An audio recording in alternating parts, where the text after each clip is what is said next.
Look at how much of a wreck this house is right now. I think this is just what life kind of looks like when you have a 16-month-old and you've had a really busy week with a bunch of family plans.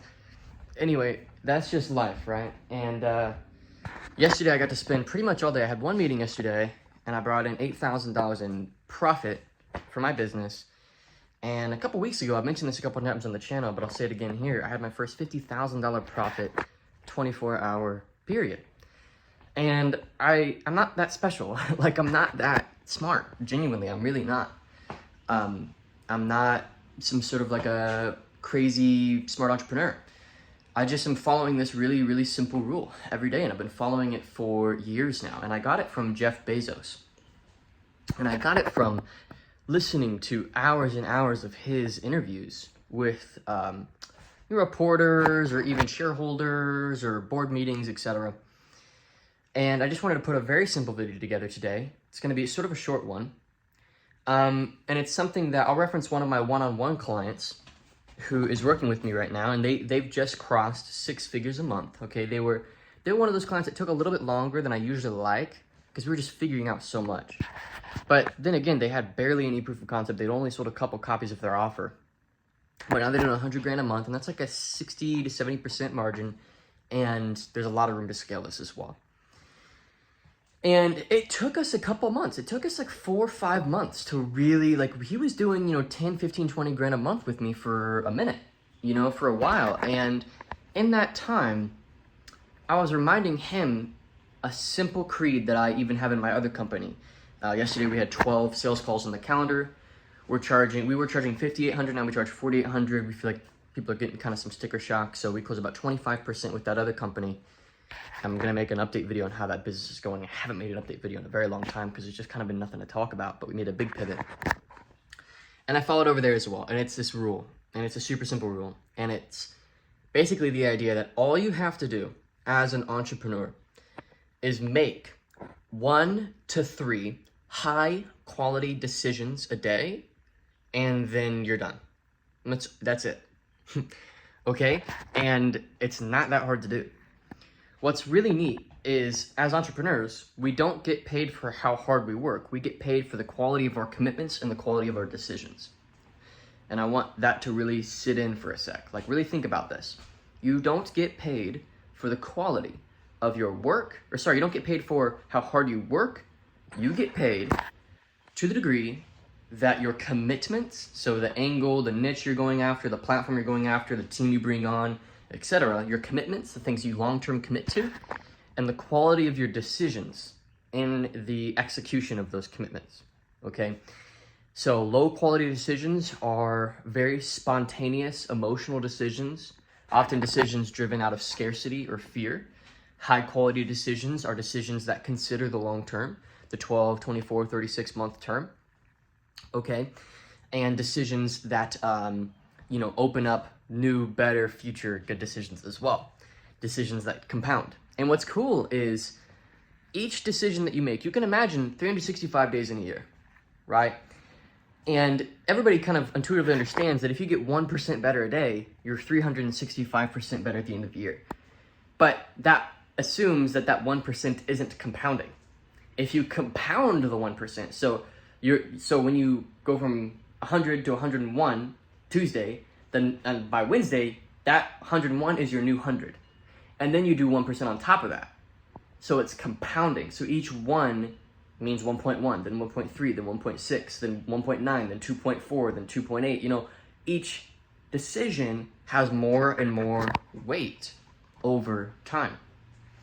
That's the secret.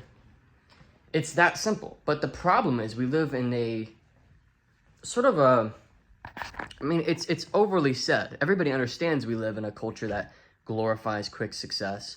But I don't actually think that we've taken the time to slow down and really consider what that's done to our decision-making mental models. Every human has mental models, or a series of backlogged principles, ideas, sayings, frameworks, previous lessons that they've learned that they then apply to the problem in front of them, the thing that they're currently facing, and then they try and attempt to solve it using that framework. those pieces, those parts that they've gathered, right? And if those parts are tainted by an unrealistic expectation of what success is supposed to look and feel like, and the timelines of success and everything, then you're going to make a compounding series of very bad decisions. So, how do you get ahead of people? That's kind of the title of this video, I believe. Kind of the title I came up with is like how to get ahead of yourself, how to make crazy progress in 6 to 12 months, something like that. 2 simple things. Expand your time horizon, okay? Way out. Get that time horizon way out there. Stop thinking about this week or this month or this quarter. This week, this month, this quarter's results, you already made them last year, okay? Maybe 2 years ago you made them. You have to move to a longer term horizon, longer term. Everything you do is from that long-term perspective. So, just as a microcosm of this principle, tiny little example would be 3 months ago when I made a big pivot with my other company. In the short term, it makes me look bad because people follow me growing this other offer and they thought that I had quit. And also in the short term, people thought that I was leaving my helping coaches business to start it. So those were both really painful things. People thought that I was like done helping other coaches and they were like, oh, you burned a bunch of people. I'm like, what, dude? No. I started another business for 2 reasons. A, because I just love starting businesses and I haven't done that in a long time. It's like a passion thing for me. And B, I wanted to be able to teach things that are actually working outside of this context. So I didn't just want to be a coach who coaches like coaches, I wanted to have another business. And now I do, and that business clocks 10 to 20 sales calls a day. And we've got 2 amazing sales professionals who are in that business. And we're easily going to do $1 million, maybe arguably a lot more this year. But it took me slowing down and having a lot of short-term pain to have longer-term gain. Now I have clients that work with me, and basically all I have to do is just show them inside the Slack channel of my other thing, and they're like gleaning so much from it. So it makes delivery easier for me. I have an additional source of cash flow. By the end of this year, that business should cash flow me 6 figures a month profit, and I don't have to really do anything. I just literally run the ads. So I've got leaders inside of the company that do everything for me. So, but that's a long-term thing, right? Another long-term decision that I made was getting married. Okay, in the short term, it was actually fairly painful to merge lives with somebody. Like, I had already established myself so much as a man before I got married. I had all these rhythms and routines, all these mental models, all this mental architecture that I'd built up inside of my head of who I am and how I work and how my days work and everything works. And when I got married, everything flew out the window because those things didn't work. I couldn't just, like a little example of this, and there's about 100 things like this, is I couldn't just get up and go to the gym. Now, I get up, and if I just dip and go to the gym and then just come home and work, then she feels a little bit abandoned by that. You know what I mean? And that seems like a small thing, but there's 100 things like that. And I'm not blaming her. That makes sense. Like, I love her. She loves me. If she got up every morning and just didn't even say anything to me, just left, like, I'd be like, whoa, like we're in this together, right? So I don't blame her at all. But there's 100 little things like that. And so there was a lot of friction for the first 6 to 12 months of us discovering how to work together. We really worked very hard on our relationship. And now things are so amazing 24/7 because we've been willing to do the work. And because of that, I'm just surrounded in this bubble of love, like all day. And I know that sounds like a little cheesy and a little sappy, but what it does is it gives me the energy and strength to fight in business from a better place. And I knew that. I knew that if I was willing to go backwards to go forwards by getting married, which sounds so silly to some people, I'm sure, but that was how I viewed it at the time. I was like, I know that this is long-term good for me. Short-term painful because I'm doing like 150, 200 grand a month, but I'm working like 12-hour days to do it, and going crazy. I know that getting married, like, it's a huge life change. It's a wedding, and then we had a kid and all this life change happened, but now all of a sudden I'm on the other side and way better because of it. So long-term decisions instead of short-term ones. Another long-term decision that I made was to commit to content. A year ago, I said, you know what? I don't even care if it doesn't make me money right now. I just want to document my journey and I want to share ideas with people. And I want to add enough value to them that even if they don't pay me anything. You know, that this channel is a valuable resource for people. And I made that decision a year ago, and that decision directly correlates with, you know, the $50,000 profit day that I recently had, the $8,000 day I had yesterday. And, you know, it's one of these things where over time it compounds. So I just want you to understand the simplicity of that worldview. Wake up, make 1 to 3 good decisions a day, and stop. Okay? You don't have to work 10 hours a day. How I work is I'm always working like with 30 to 40% of my brain. And I'm pretty present in my surroundings. So I'm kind of just with my family or doing my thing and not really working unless I'm like on meetings. Like if I'm on meetings, I've got the blinders on. But in my day-to-day, I don't like clock in and clock out. I just kind of casually, creatively solve problems and consult people who are ahead of me and get their ideas. And, you know, I've got some mentors that I'm working with and I run stuff by them. And then I make decisions inside of this business, my coaching coaches business, and then my other business, which is actually on pace to well out-earn my coaching coaches business, which is going to be really cool. So yeah, I just wanted to share that it's such a simple model, right? Make 1 to 3 good decisions a day. Make sure your commitments are high-quality commitments. Commit to the right angle. Iterate them a little bit every day. That 1% compounds over time. So really, time is your best friend. But it's the last thing that we want to deploy because we're in pain now, right? And so as humans and as adults, as healthy, matured adults, we have to adopt a longer-term perspective and accept that the pain that you're in now, you made it over the past 3 years. And you can inverse that over the next 3. You can have the exact opposite amount of pain in accordance with that exact amount of pleasure over the next 3 years if you just inverse the process. So I hope this has been a helpful video. And look, if you're serious about growing your business to $50,000 to as high as $500,000 a month, I've got a handful of clients that have gotten there. You can learn more in the description. It's the top link usually. And it's one-on-one support with myself. We get unlimited one-on-one meetings. And I actually mean unlimited. So we can hop on a meeting anytime. None of the clients that I have abuse that.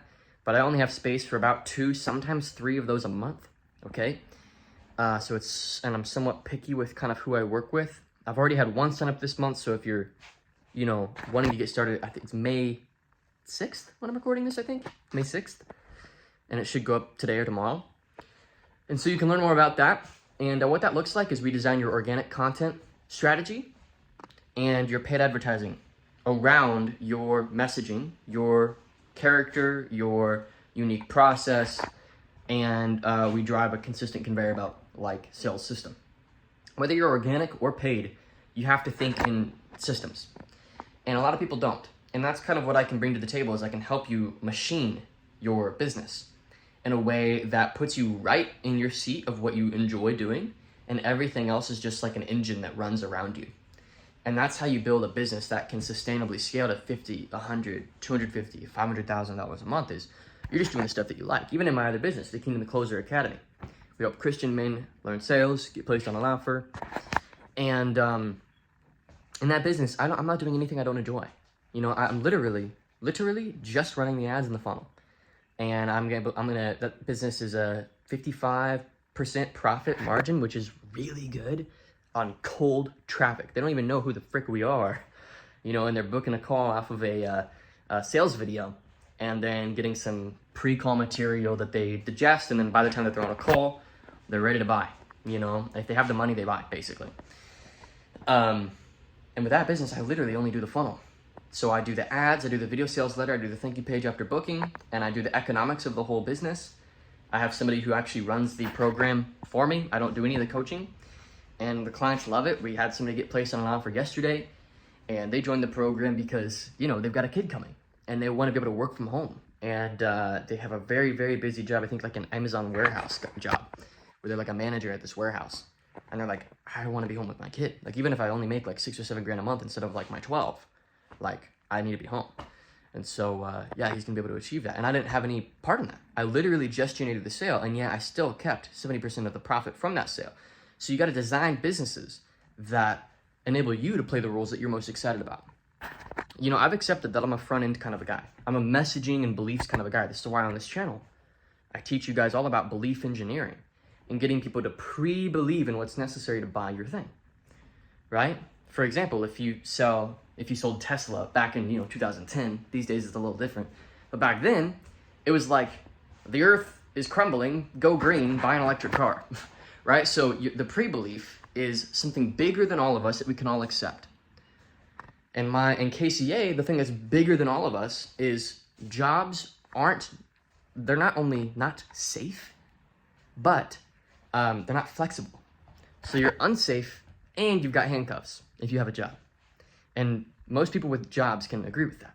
They're not only not safe for your income or secure, but they're not flexible. So if you want freedom and security, you have to develop skills that can earn you in any season. And that's where we kind of teach sales. So the pre-belief is economic fears and how the job market is crazy right now and all this stuff. So we get people to see things the way that we need them to see them to appreciate what we have for sale. And that's what every sales process is. With my content on this channel, the reason why people sign up for my one-on-ones is because they pre-believe in me as a figure, in my results, and in the results that I've driven for other people. They believe in me. So I'm the unique mechanism, Trey Cockrum. So organically, I don't have to necessarily come up with super unique mechanisms. Belief engineering is kind of my thing, but people generally work with me for me. Some people, they're like, ooh, belief engineering, and they buy it. But that's like maybe 1/3 of the business that I get, right? I just had a lady sign up, and she'd watched 3 videos, booked a call and signed up, paid the full thing. And she's like, I just love this belief engineering thing. And she's actually a software person. She's not even a coach, which is epic. So it's a SaaS company. And so I've actually got a couple calls today. So anyway, I'm kind of ranting now. Hope that this was a valuable video. Thanks for watching, and I will see you in the next one.